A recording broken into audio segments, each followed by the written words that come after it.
Let's take you live now straight to Bethany Bell, our correspondent who has arrived at the Moria camp on the island. Describe for us what it's like there, Bethany. Well, where I'm standing now is where there would have been rows of tents where many of these migrants would have been living. But let me show you what's left now.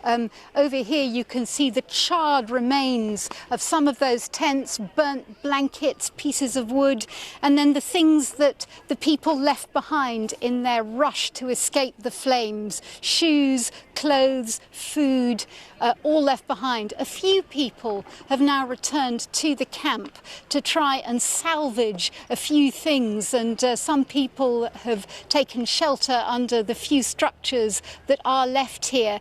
But most people have now moved to the area round about. They're sheltering under the olive trees. Some have put up makeshift tarpaulins, and the police are not actually letting them leave this area.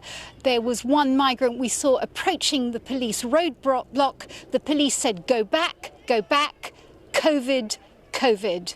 Emotions are running high here. Absolutely, Bethany. And of course, shelter a huge priority, food and water too. But what about those COVID restrictions? Is it even possible to put any in place?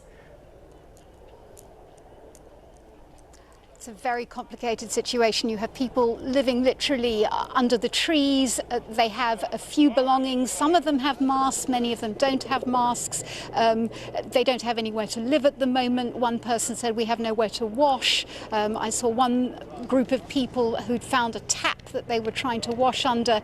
Very, very complicated, difficult circumstances. One Afghan woman who was holding a small baby, a baby she said was 25 days old, was saying that she'd received no food or water from any humanitarian aid workers. So a real sense here that people feel abandoned, and that noise you can hear overhead is the sound of a plane carrying water to try and extinguish another small fire which has broken out in the last few minutes, and we've seen smoke rising up as they try to extinguish the flames.